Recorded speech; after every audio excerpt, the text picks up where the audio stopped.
portion of the news brought to you by McDonald's. McDonald's, I'm loving it.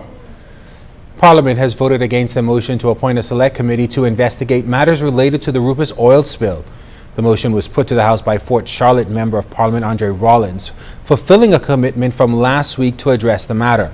A recent report has revealed dangerous levels of a chemical in the Marathon community due to the exposure from the nearby service station. The Fort Charlotte MP says his intent in putting the motion was to remove speculation. I guess what I'm saying is that we should eliminate all of the speculation, all of the hypothesis. You know, we're acting in an environment of an absence of information. We don't know. And the fact is that the public has a right to know. And so, yes, I'm hopeful that a select committee can flesh out the particulars associated with this matter. The intention is not to suggest that or to ascribe fault to the government before there's been an opportunity to get to the facts. But we have to accept that the perception that exists is that the information has been slow in being brought to the public's attention. The timing which the report was made public and issued a series of questions about the circumstances surrounding the case. This led Baines and Grants Town MP Dr. Bernard Nottage to make this intervention. I thought he wanted us to let the committee to find out. Of course. What this is so. But he doesn't need a committee the way he's going. No, I'm not finished, Mr. Speaker. So I would ask him to be first, Mr. Speaker. He does not know what was going on in the Attorney General's office, what investigations they were doing, what follow-up they need to do, etc. Yeah, very well. I catch trouble in here every now and then when they get ready accusing me of not bringing something that I said I wanted to bring. I can't bring it till I get it, and I can't get it till it's completed, Mr. Speaker. At the request of Rollins, the vote was put to the House by division, which meant each parliamentarian's vote would be recorded. All 5 opposition MPs, along with Rollins and Bamboo Town MP Renwood Wells, voted yes. All 15 government MPs voted no. There were 15 members not present. This week marks the 50th anniversary of Black Tuesday, the defiant act when opposition leader Lyndon Pinland, later Sir Lyndon, threw the mace, the symbol of authority, out of the eastern window of the House of Assembly. Inside the House that day were Sir Arthur folks. He spoke with our Vaughn Aubrey on what happened that day 50 years ago. Arthur, the editor of the Bahamian Times, the Progressive Liberal Party's newspaper, sat here at the press desk inside the House of Assembly on Tuesday, April 27th, 1965. As a PLP council member, he was quite aware that party MPs had planned something dramatic inside this house that day. He says the PLP had been demonstrating against the unfair policies of the governing United Bahamian Party, particularly after the 1962 elections, where the PLP lost to the UBP despite garnering more votes. People were angry, and it would not have taken a lot for us to become violent. In fact, after the 62 election up at Sir Lyndon's house on Soldier Road, there was a wing in the party that wanted that sort of thing, and I remember there's one gentleman there who said something like, "Chief, just give us the word." Later that day, Sir Lyndon Pinland got up from his seat and walked to the Speaker's desk and took the mace and then threw it out of the eastern window. Sir Milo Butler followed suit and threw the hourglass to the hundreds of PLP supporters gathered below on Bay Street. Sir Arthur believes some were agitating a more powerful resistance to UBP rule. Sir Lyndon was reluctant at first, and I believe that Sir Milo Butler, was sort of hoping that Sir Lyndon wouldn't do it, because I think he was ready to do it, you see. And when they came in that morning, when the PLP parliamentarians came in, they sat down on the eastern side. Sir Milo actually went and opened the windows. And the Speaker, Bobby Sumner, didn't do anything. And, this was Samailo opened it in preparation for what was going to happen. And Black Tuesday was a significant event in the Quiet Revolution that ultimately led to majority rule in 1967 and independence in 1973. Reporting from the House of Assembly, I am Vaughn Albury, ZNS Network News. A group of students today learned that you do not have to rely on your parents for everything. They got that today from a local bank, as that bank sought to teach them the value of saving and proper money management. Cleopatra Murphy tonight tells us more about this initiative. The primary school got a crash course in savings today that's intended to last a lifetime. That's the goal of Commonwealth Bank officials as the bank hosted a group of students to an interactive seminar as part of its Teach Children to Save Day Foundation's initiative to highlight the importance of saving money. This is the first time Commonwealth Bank has hosted primary school students, and Bank President Ian Jennings explains the motivation. Commonwealth Bank has positioned itself as an education bank for many years, but we've mainly been dealing with the older children. So we're excited by this initiative to try and help our young children develop an understanding how to master money, importance of saving, that they can develop with them as they get older and then into adulthood, so that they'll be in a position where they won't be like many of our current adult population who are heavily in debt and have very little savings. Officials say it is important to teach children the difference between what they need and what they want. A part of their lesson today was also learning how to spend wisely, investing and donating. Jennings explains why the lessons are important. It's widely recognized that we do have a challenge with the education levels in the country, and the Commonwealth Bank believes that there's a responsibility of corporate Bahamas to step up and try and help to address the problem and improve the level of education, which ultimately affects everybody in the country. 26 students participated in the session today, and they tell us they learned a valuable lesson. Today I learned how to save and manage money. You should buy what you need and what you want. I am in grade 5 and I am saving my money to get a better education. I want to save to buy my mom a new car. Despite their youth, students learned that they too can have a savings account. Commonwealth Bank offers its CB Kids Savings Club for youth under 17. Jennings says today's initiative is one they hope to continue moving forward. Cleopatra Murphy, ZNS Network News. Junior Achievement has been setting the mark for entrepreneurship among the nation's youth for 37 years, and officials are hoping to build an alumni association that will ensure the sustainability of the program. JA's Vice Chairman and Acting Executive Director Philip Simon says the program has now expanded to the elementary and junior schools levels. We see it as the #1 youth development program in the country, and in fact it's probably the one unique blend that teaches financial literacy, economics and entrepreneurship. Everybody has a junior achievement story, whether they would have created products, whether they would have sold them, whether they would have been involved in a speech competition, etc. So this coming Friday, May 1st at Jacaranda, we are calling all alumni, all persons who would have participated in the program, friends, supporters, sponsors, to come on out as we look to establish an alumni association. So Junior Achievement Bahamas Alumni Association, beginning right here in New Providence Island. This portion of the news was brought to you by McDonald's. McDonald's, I'm loving it.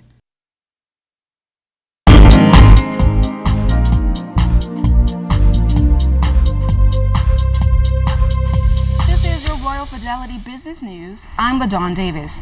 The Securities Commission of the Bahamas announced today that it will chair the Caribbean Group of Securities Regulators and host the annual conference and general meeting for the next 2 years. The decision was made during this year's conference in Runaway Bay, Jamaica last week.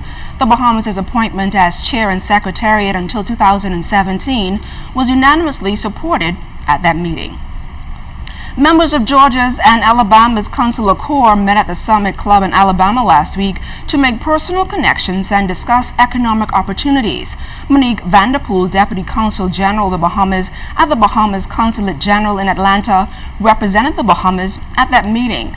Alabama falls within 10 jurisdictional states under the Atlanta Consulate. Alabama's Secretary of Commerce, Greg Canfield, acknowledged that there will be more competition for fewer projects internationally. Therefore, Alabama is proactive to its incentives and state laws to remain one of the top destinations for international business. And in international business news, Canada's economy didn't grow in February, rebounding only slightly from a 0.2% decline in January. Statistics Canada reported Thursday that the service sector increased by a small amount, but that was more than offset by a contraction in goods-producing industries. The data agency also revised its numbers to show that January's results were a worse showing than previously. That was your Royal Fidelity Business News. I'm LaDawn Davis.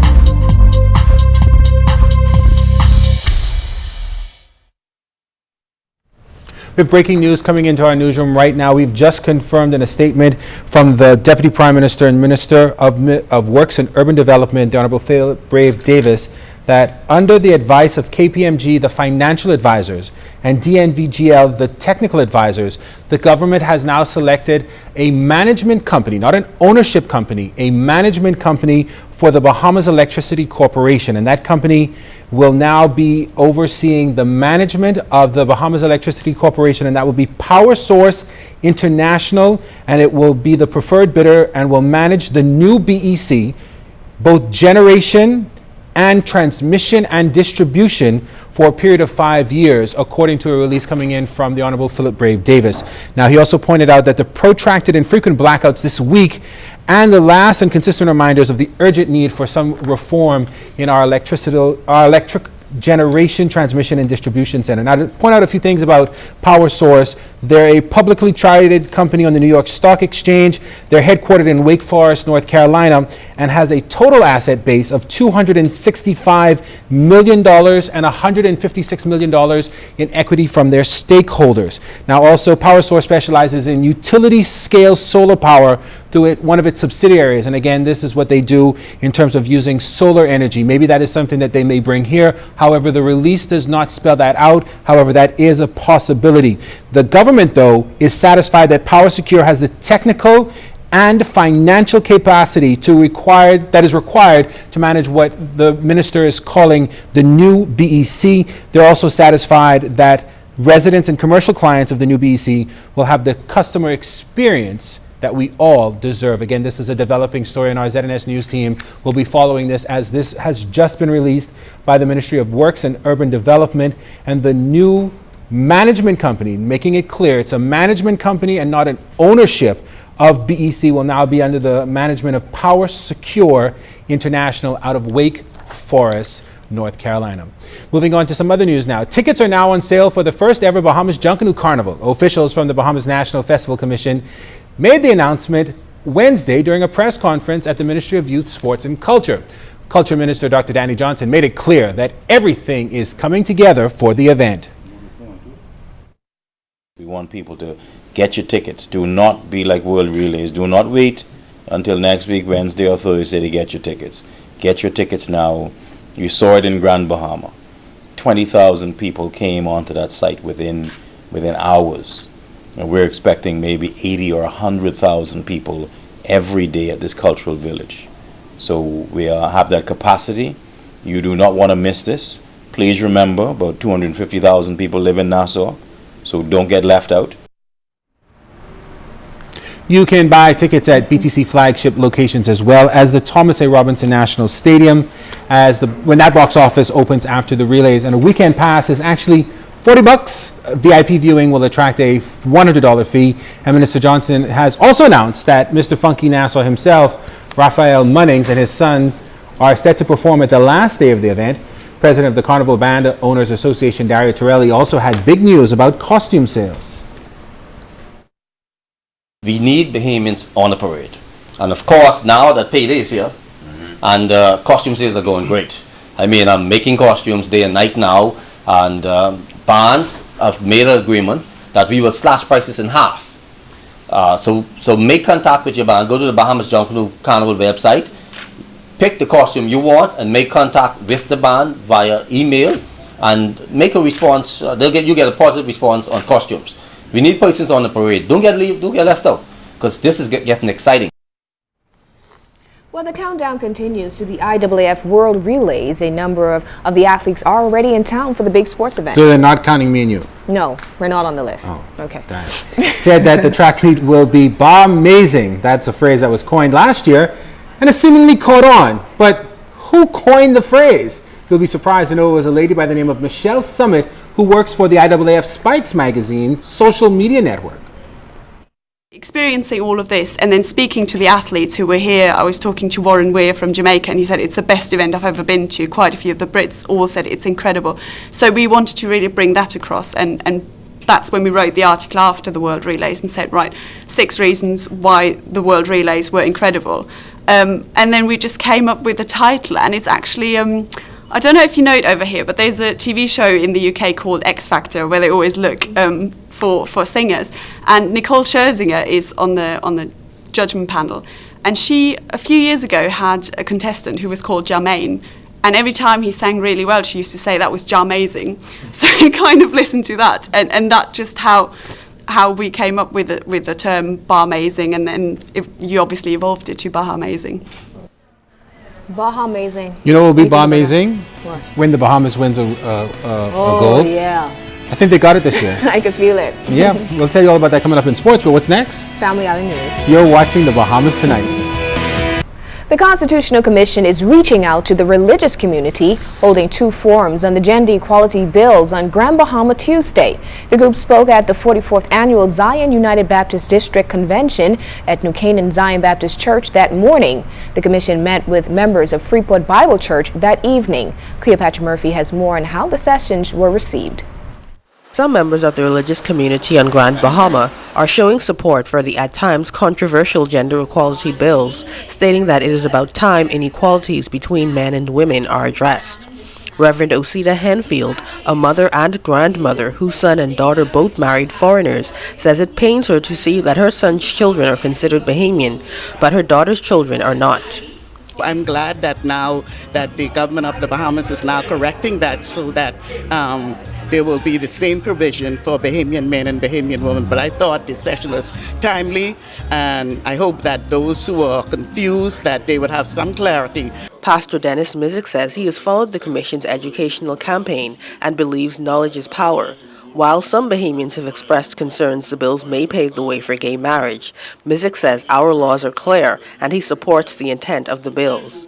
Yes, I've always believed in equal rights, and I believe the same rights that was given to the men should be given to the women. And there was a lady that asked about their job on the job market. I believe you qualify whether you're a man or a woman, you should be given the same rights, the same wages should be paid to you. Resident Karen Smith says people believe discrimination is one-sided, but the forum showed how the law discriminates against both sexes and children. She says passing the bills would signal progress. And I guess that's where I believe that the leadership wants the country to go. All of us want our country to grow and for us to develop and to move and you know, enjoy the freedoms and the rights that a democracy can give. Pastor Wilbur Ouden added that the Commission cleared up his concerns about the bills, particularly Bill 4 that seeks to make it unlawful to discriminate against a person on the basis of being male or female. I think now I am in a better position, like I said, to help my people along with some of the questions and doubts that they might have had in the past. Cleopatra Murphy, ZNS Network News.